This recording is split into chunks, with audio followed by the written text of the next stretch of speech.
Sometimes actors become so well known for a certain character that the public forgets there's a real person behind the act. That's exactly what happened with the Three Stooges. People loved their outrageous, slapstick comedy, but they never really stopped to think about who the men behind those funny faces really were. Moe Howard, the leader of the Three Stooges, was known for his tough, bossy character with the famous bowl haircut. But decades after his death, something was discovered that completely changed how people saw him. There was a garage on Moe's old property in Hollywood that had been sealed shut for over 30 years. It wasn't just a dusty old storage space. What was inside shocked everyone and revealed a side of Moe that the world had never known. That garage, tucked away behind Moe's modest single-story house in the Toluca Lake area of Los Angeles, became a mystery for decades. The house itself didn't stand out. It was nothing like the giant Hollywood mansions his peers lived in. Moe preferred a quiet life, far from the spotlight. He was known in the neighborhood as friendly but private.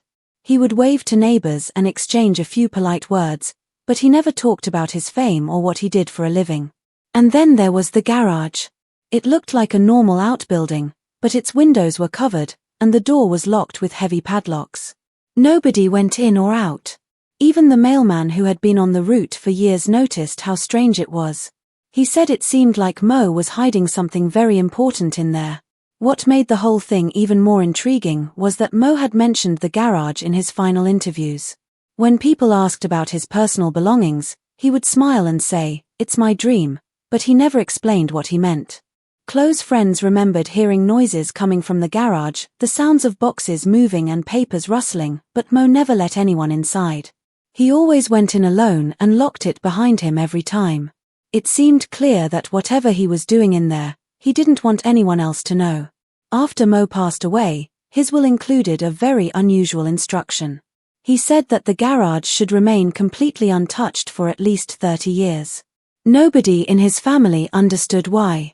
What could possibly be so important that it had to stay hidden for that long? For 3 decades, the garage stood there like a time capsule. Rain and wind battered the old door, but the locks held firm. People would sometimes joke about what might be inside, old props from the shows, or maybe personal mementos. But the truth was far more incredible. When the garage was finally opened, what they found inside changed everything. It wasn't just boxes of junk or a few old costumes. It was an entire archive, carefully organized and preserved. Moe had saved everything from his decades in the entertainment industry not just for sentimental reasons, but to protect the truth of who he really was. There were papers, scripts, contracts, photos, and even personal notes that painted a very different picture of Moe Howard. The tough guy everyone remembered from the screen was just a role. The real Moe was far more thoughtful, intelligent, and kind-hearted. Moe was born Moses Harry Horwitz in Brooklyn in 1897. From an early age, he loved performing. But the man behind the slapstick comedy routine was deeply serious about his work. He wasn't just acting, he was also running a business. Moe managed all the behind-the-scenes work for the Three Stooges. He handled contracts, made sure everyone got paid, and even wrote and revised scripts. He was the glue that held the group together through good times and bad. Off-camera, Moe was gentle and patient. He loved reading, collecting books, and writing poetry. He could speak several languages and had a deep appreciation for history and culture. He was devoted to his family, especially his children and grandchildren. Friends often said he was one of the kindest people they knew, nothing like the rough character he played on screen. And now, finally, people could see that for themselves through the things he left behind. Inside the garage, there were thousands of documents, contracts dating back to the 1940s, scripts with handwritten notes, and letters between Moe and various studios.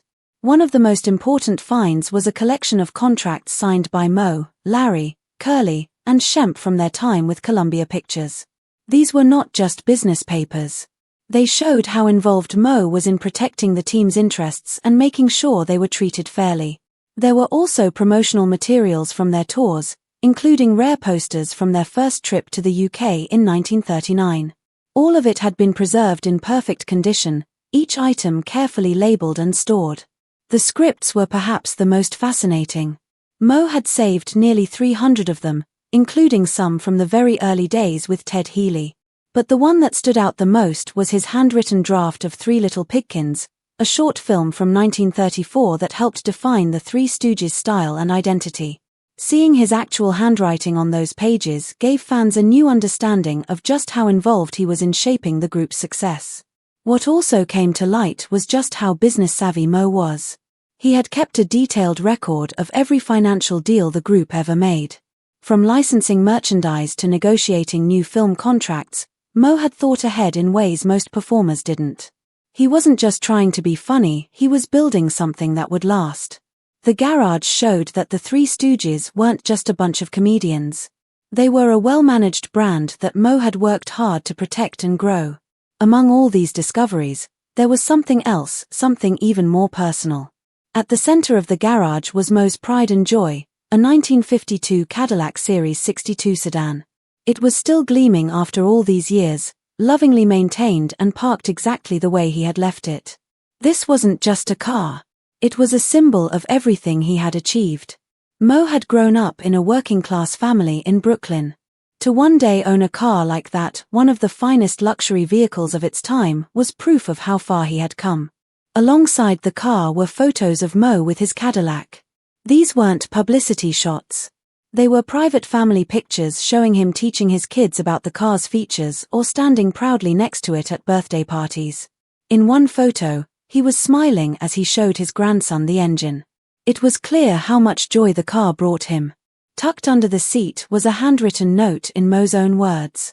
He described the Cadillac as a representation of the American dream, a reward for years of hard work and dedication. For Moe, it was a constant reminder of what he had accomplished and the life he had built. The car wasn't the only personal treasure in the Garage. There were shelves full of letters Moe had written to friends, fans, and family. Some of them were never sent, just reflections he had written to himself. These letters revealed his thoughts on fame, comedy, and the legacy he hoped to leave behind. In one particularly moving letter, he wrote about how he never wanted to be remembered as just a guy who hit people for laughs. He wanted people to know he had a heart, that he had tried to do right by everyone he worked with, and that he had poured his soul into his craft. There were also books filled with notes, observations about comedy, audience reactions, timing, and delivery. Moe had studied humor like a science. He made notes on how different crowds reacted to different gags and how physical comedy needed to be carefully timed to land properly. It was clear he was always learning, always trying to get better. Even more surprising were Moe's poems. He had written hundreds of them, many inspired by his childhood, his wife, and his reflections on aging. Some were funny, others deeply emotional. One poem was about missing his brothers, especially Curly, who had passed away years before Moe did. It spoke about laughter shared and moments lost, and it showed just how much Moe had carried in his heart. As more and more items were unpacked, it became clear that Moe had created a personal museum. Everything was catalogued and protected. He wasn't just saving these things for himself, he was preserving history. He had hoped that one day, the world would see the full story of the Three Stooges, not just the laughs but the love, the effort, and the vision that went into it all. He wanted people to understand that their legacy wasn't just about being silly. It was about resilience, brotherhood, and passion. Over time, historians and comedy experts began reviewing the contents of Moe's Garage. What they found was nothing short of a treasure trove. The materials offered new insights into the entertainment industry of the 1930s to 1960s and gave scholars a rare behind-the-scenes look at one of the most beloved comedy teams in history. Exhibits were planned, documentaries were made, and fans everywhere began to see Moe Howard in a new light. He wasn't just a bossy character with a bowl cut. He was a visionary, a caretaker of a brand, and a deeply thoughtful man. His Garage, once sealed in mystery, had become a gateway to understanding the full picture of who he really was. As time went on, the story of Moe's Garage continued to inspire others. Writers, actors, and fans all found something meaningful in what he had left behind. Some saw it as a lesson in humility, that someone so famous could live such a modest life and still be proud of what he'd built. Others saw it as a call to protect and honor our personal stories. Moe had carefully saved the things that mattered most, not for fame, but so that someday people could truly understand him. In the end, the garage wasn't just a storage space. It was a legacy, a reflection of a man who gave the world laughter while quietly building something lasting behind the scenes. The world knew Moe Howard as a stooge, but inside that dusty old garage, we finally met Moses Horwitz, the man, the father, the friend, the dreamer. And through his hidden treasures, we discovered that sometimes the loudest voices come from the quietest places. When the doors of Moe Howard's garage were finally opened after being sealed for decades, no one could have imagined what they would find inside. For over 30 years, this garage remained untouched, exactly as he had left it. Moe, known as the leader of the famous comedy group the Three Stooges, had left strict instructions that it should not be disturbed. What the world didn't know was that behind those locked doors was something far more meaningful than just old belongings. It was a carefully preserved time capsule of his entire life. It wasn't just a garage full of memorabilia, it was a monument to his career, his family, and his hidden personal side that no one had ever seen before. The garage contained more than 1,100 individual items. Each one was neatly stored and labeled, not randomly thrown together like many old collections. These were not just souvenirs or things he'd picked up along the way. Every item had been saved on purpose, part of a plan. Moe had been deeply focused on preserving the story of his life and career, not just for himself but for future generations. The level of care and detail showed a man who didn't want to be forgotten and who knew exactly how to make sure that didn't happen. Among the most valuable pieces was an original movie poster for the 1935 Stooges short Uncivil Warriors. This wasn't just any poster, it was Moe's personal copy. Years later, this single item would be valued at $30,000. That kind of value wasn't just about money. It proved that Moe had understood the importance of what he was keeping. He wasn't just an actor or a comedian, he was someone who knew the power of legacy and how to protect it. The garage also held about 100 original scripts from the group's live performances. These weren't printed copies from a studio. These were real working documents, filled with handwritten jokes, edits, and notes in Moe's own handwriting. The papers gave people a rare look into how the Three Stooges created their famous comedy. They showed the creativity, planning, and effort that went into every performance. They showed that Moe wasn't just acting in someone else's script, he was part of the writing, the editing, and the creation of every laugh. But that wasn't all. The garage also contained rare promotional materials from their international tours. Posters and flyers from as far back as 1939 when they first visited Britain were still in excellent condition. One of the most notable items was a poster from their show at the Blackpool Palace during their very first visit to the United Kingdom. These items told the story of their worldwide fame. It was proof that they weren't just American icons, they were global entertainers, and Moe had gone out of his way to save the evidence. Then came the more personal items, things that told a story that fans never knew. Family photographs, private home movies, and personal scrapbooks were all carefully saved. There were clips of family holidays, footage from Curly's wedding, and pictures of simple moments shared between loved ones. These personal artifacts showed another side of the Stooges, the human side. They were not always the wild, goofy characters people saw on screen. They were husbands, brothers, and fathers. And Moe, who often played the tough, loud leader, turned out to be one of the most caring and thoughtful of them all. Moe also kept letters, awards, signed photographs, and official documents related to their careers. These were things he had held onto throughout his life, and they were all kept in the same place, untouched since his death in 1975. The fact that everything remained together for so long made the collection even more powerful. It wasn't broken up and sold piece by piece. It was preserved as a whole story, Moe's story. That was clearly his plan. But then came something that no one expected, something that shook the very understanding of who Moe Howard really was.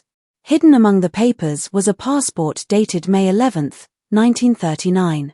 What made this document so important wasn't just the date. It was the name on it, Moses Horwitz. For decades, fans had believed his name was Moses Horwitz. But this passport proved otherwise. This wasn't just a spelling error. It was a carefully chosen change. Moe had been using a slightly different identity during his life and career. This discovery opened the door to a much deeper truth. Why had he done this? What did it mean? As researchers looked through more documents, they found contracts, letters, and legal papers using different versions of his name. Sometimes it was Horwitz. Sometimes it was Horowitz. Other times, it was just Moe Howard. It became clear that Moe had been managing multiple versions of his identity very carefully. He understood how much power a name could have, especially in Hollywood. The fact that he'd gone to such lengths to separate his birth name, legal name, and stage name showed just how thoughtful and deliberate he had been in controlling his public image. There were also letters from studios, agents, and lawyers about his name. These weren't mistakes. They were part of a long-term strategy.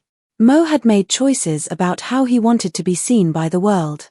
And those choices had protected his privacy, shaped his brand, and maybe even protected his family. It was something fans had never imagined. Behind the loud, angry, eye-poking stooge was a man who knew exactly what he was doing every step of the way. But perhaps the most emotional part of the discovery was the writing, letters and poems that Moe had written to his wife Helen and their daughter Joan. One poem titled My Heart's Aglow was written in a hotel room in Boston. It read like something out of a romance novel.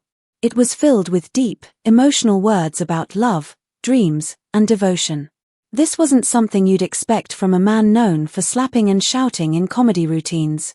But this poem proved that Moe had a softer side, a side he kept hidden from the spotlight. He wrote, "My heart's aglow with thoughts of you every minute of the day. My heart's aglow with dreams so true, till the long night fades away." The poem was beautiful, heartfelt, and full of emotion. It showed a man who not only loved deeply but could express it in words. These writings weren't just scraps of paper. They were carefully kept with his professional materials. To Moe, his family was just as important as his career, if not more. And he wanted both stories to survive. Along with the poems were never-before-seen photos of Moe and his brother Shemp performing as Howard and Howard in the early days around 1919. Long before the Three Stooges became famous, these two brothers were already creating comedy together. These old photos were more than just images, they were pieces of history that told the story of how it all began. They showed the roots of the comedy empire that was to come. And then there were the home movies. Shot on 16mm film, these reels showed moments most fans could never have imagined. Birthday parties, holiday trips, quiet afternoons at home. Moe wasn't acting here. He was being himself, a kind, devoted father and husband. These films proved beyond doubt that the real Moe Howard was very different from the one audiences had come to know on screen. As Moe grew older and his health began to fail in the 1970s, he didn't slow down his preservation work.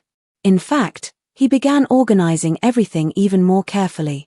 He wrote what appeared to be a draft of his autobiography, handwritten and typed pages full of personal thoughts and reflections, all with detailed notes in the margins. These pages revealed a man who wanted to tell his story in his own words. He didn't want someone else deciding what his life meant. He wanted to make sure it was told right. The legal documents found in the garage showed that Moe had made arrangements long before his death to protect everything he had saved. He had planned exactly how his estate should be handled.